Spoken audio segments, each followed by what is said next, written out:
네, 오늘은 뉴욕 여는 소비자 전망 서베이 살펴보도록 하겠습니다. 그 전에 중동 전쟁 관련해서 간단하게만 짚어보도록 하겠습니다.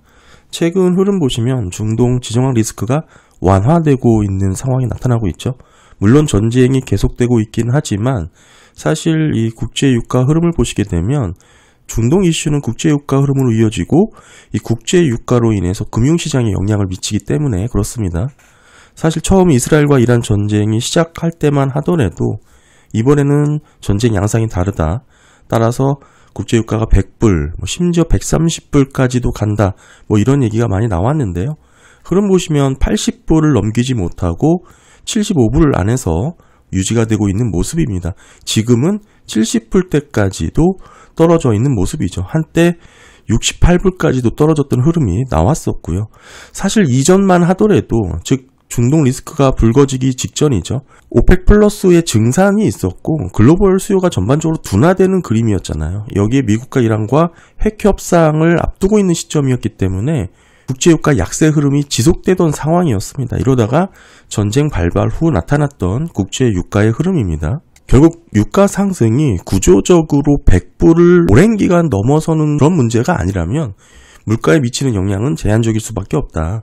이렇게 봐야 되고 이런 측면에서는 아직까지는 큰 문제로 이어지고 있지는 않은 상황이다. 이렇게 정리할 수 있습니다. 이렇게 국제유가가 안정적인 이유 자체가 이란의 핵심 원유 시설을 타격하지가 않았고요. 핵 관련 시설은 타격을 했지만 원유 인프라에는 타격을 미치지 않았었죠. 그리고 호르무즈 해협 봉쇄도 없었습니다. 이렇기 때문에 중동 지역 전체로 전쟁이 확산되고 있는 그런 상황도 아니죠. 따라서 가장 우려했던 두세 가지 시나리오가 모두 일어나고 있지 않기 때문에 지금 당장 여기서 국제유가가 상방 압력을 받기에는 다소 좀 어렵지 않을까. 물론 호르무즈 해협이 봉쇄된다는 가정이 생기면 100불을 넘어갈 것이다. 이렇게 보는 컨센이 제일 많습니다. 왜냐하면 호르무즈 해협이 전 세계 에너지 물동량의 20%를 차지하고 있기 때문에 어느 정도 가격 프라이싱에 영향을 줄 수밖에 없겠죠. 다만 지금까지 호르무즈 해협이 실제로 봉쇄가 된 적은 단 한 번도 없었습니다. 협박용으로만 계속 활용이 되어 왔다. 그런 흐름에서 이란에 미칠 실질적인 타격도 고려를 한다면 호르무즈 해협이 진짜 봉쇄가 돼서 국제유가가 지금 상황에서 이게 100불을 뛰어넘는 상황으로 이어질까? 그렇게 보기엔 다소 좀 어렵지 않나 이렇게 봐야 되고요. 여러 가지 험악한 얘기가 나오고 있긴 하지만 호르무즈 해협의 봉쇄 관련해서는 어느 정도 이란이 최후 보루와 같은 협박용으로 활용되고 있는 게 현실이다. 이렇게 이해하시면 좋을 것 같습니다. 이게 실제 봉쇄가 된다면 그때 WTI 국제유가가 100불 정도는 상회할 것이다. 이렇게 보시면 좋을 것 같고 그리고 이런 부분이 구조적으로 오랫동안 유지된다. 이렇게 보기도 어려운 게 사실 이란 원유 수출의 90%가 중국이거든요. 이런 부분에서 가장 타격을 받을 것은 또 중국이기 때문에 사실상 중국이 이란을 또 지원하고 있는 이런 상황이라서 호르무즈 해협이 실질적으로 봉쇄가 된다 이렇게만 보기에도 상당히 좀 어렵다 이렇게 봐야 되고요. 게다가 들리는 지금 뉴스에 의하면 미국과 핵회담을 다시 재개할 의향도 어느 정도 내비치고 있는 모습이 있기 때문에 지금 상황에서 지정학 리스크가 다시금 악화될 것이다 이렇게 보기는 좀 어렵지 않나 이렇게 생각을 하고 있습니다. 이런 흐름에서 국제유가 흐름 보시면 좋을 것 같고 아무래도 전반적으로 금융시장의 흐름에 있어서는 국채에 대한 안전자산 선호가 일정 부분 있었긴 하지만 인플레이션 우려 또한 동시에 발발했던 게 지금 흐름이기 때문에 이 두 개가 서로 상쇄가 된 것이죠. 일정 수준에서 금리 레벨이 유지가 되고 있다. 이 정도로 보시면 좋을 것 같습니다. 다만 이런 전쟁 시나리오가 다양한 사례로 이어질 수가 있기 때문에 따라서 장기적으로는 어떤 흐름으로 이어질지는 계속 주목해서 지켜봐야 된다. 일단은 지금까지 흐름 정도로 정리를 하시면 좋을 것 같습니다. 계속해서 물가 흐름 좀 짚어보면 이 뉴욕 여는 소비자 전망 서베이입니다.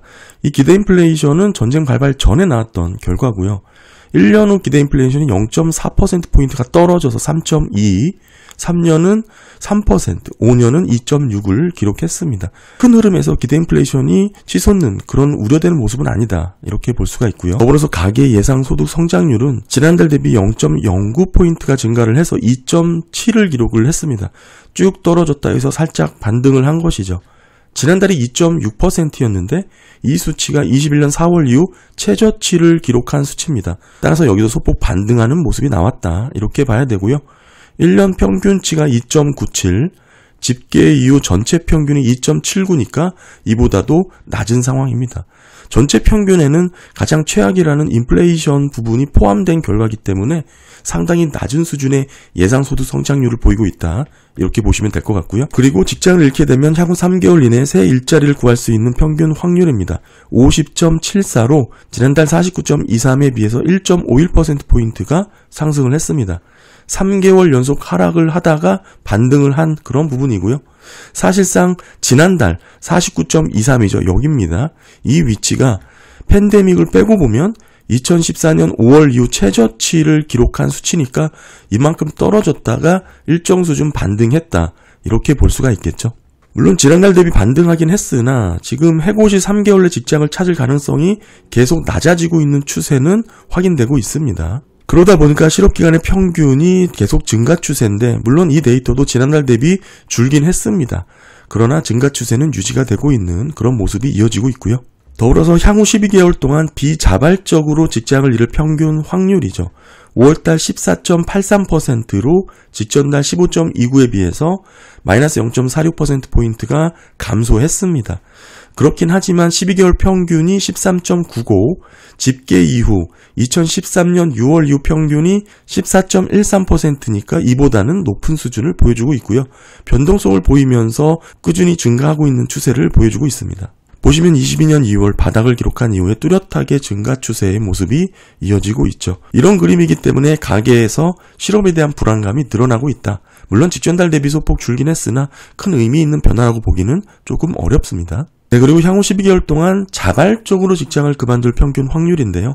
직전달 대비 0.88%포인트가 상승을 해서 18.26으로 집계가 됐습니다. 위치가 여기죠. 12개월 연속 평균이 19.49, 이보다 낮습니다. 집계 이후 2013년 6월 이후 평균이 20.3이니까 이보다도 낮은 수치죠. 어느 정도 방향성을 보이기보다는 정체에 횡보되고 있는 모습이죠. 레벨이 다운돼서 낮은 구간에서 계속 노동시장의 활력도가 떨어진 상황이다. 이렇게 이해할 수가 있습니다. 어느 정도 지난달 대비 노동시장이 개선된 모습이 나오면서 향후 3개월 동안 채무의 최소 납부금이죠. 이를 지불하지 못할 평균 확률, 연체율 전망이 지난달보다 소폭 줄었습니다. 13.45%. 그렇긴 하지만 저점을 높이면서 뚜렷한 증가 추세가 확인이 되고 있고요. 지금의 13.45%는 직전 1년 평균과 비슷하고 집계 이후 전체 평균보다는 높은 수준입니다. 한마디로 미국 소비자 7명 중 1명은 향후 3개월 이내 연체 상황을 걱정해야 되는 수준이다. 이렇게 정리할 수 있습니다. 네, 다음은 현재 재정 상황에 대한 인식 평가인데요. 직전달 대비 다소 개선된 모습이긴 하지만 여전히 악화된 상황이다. 이렇게 보시면 됩니다. 1년 전보다 다소 또는 훨씬 더 나빠졌다고 응답한 소비자 비율이 줄었습니다. 보시게 되면 더 나은 상태라고 보고한 응답자는 더 줄었죠. 그리고 더 나쁜 상태라고 보고한 응답자가 더 크게 감소했습니다. 그러면서 직전달 대비 개선된 모습이 나왔다. 이렇게 보면 되겠죠. 아직은 이게 역전된 상황이 계속 유지가 되고 있는 흐름이 나타나고 있고요. 이런 구조적인 변화가 달라진 게 아니기 때문에 향후 재정 상황이 나아질 것이라는 기대가 더 전반적으로 확산된 그런 상황은 아닙니다. 여전히 가구의 재정 상황이 부정적인 방향으로 이어지고 있습니다. 네, 그리고 가계재정 1년 후의 전망을 보시게 되면 다소 나아질 것 같음이라는 응답이 하락을 했고 4개월 연속 하락을 했습니다. 다소 악화될 것 같은 응답은 상승을 했습니다. 결과적으로 1.9%포인트가 더 나빠진 상황이죠. 훨씬 나쁠 것이라는 응답도 상승했습니다. 5개월 연속 상승세를 이어나갔고요. 훨씬 나아질 것이라고 응답한 부분도 하락을 했습니다. 2.46%포인트가 낮아졌습니다. 이로써 3.34%포인트 더 나빠진 것으로 나왔습니다. 한마디로 1년 후의 재정 상황이 더 악화될 것이다라는 불안감이 더 확대가 됐다. 이렇게 볼 수 있습니다. 정리를 해보면 1년 후에도 경제적으로 예전과 같거나 더 나아질 것이라고 예상해보는 긍정 응답자의 흐름과 부정 응답자의 흐름이 역전된 상황이 3개월째 유지가 되고 있습니다. 이 응답이 역전된 상황에서는 시장 자체에 흔들림이 있었던 그런 구간이죠. 팬데믹 발발, 기준금리를 인상했던 그런 구간이고요. 지금은 관세 전장으로 시작된 흐름이 전쟁까지도 이어지고 있으면서 여러 가지 경제 전반에 대한 평가가 긍정 응답과 부정 응답자의 흐름이 역전된 채 3개월째 계속 유지가 되고 있다. 이렇게 볼 수가 있고요. 그럼에도 이번 달 데이터에서는 고용시장 데이터가 다소 직전 달보다 개선된 것으로 나왔기 때문에 이 간극폭 자체가 다소 좀 줄어든 것으로 나왔습니다. 부정응답자가 소폭 증가를 한 그런 모습을 확인할 수가 있고요. 끝부분 보시면 긍정응답자도 증가했고 부정응답자도 증가했지만 긍정응답자가 2%포인트나 더 크게 증가했기 때문에 개선된 모습이다. 이렇게 정리할 수 있습니다. 네, 오늘 뉴욕연은 소비자 전망 서베이 살펴봤습니다. 감사합니다.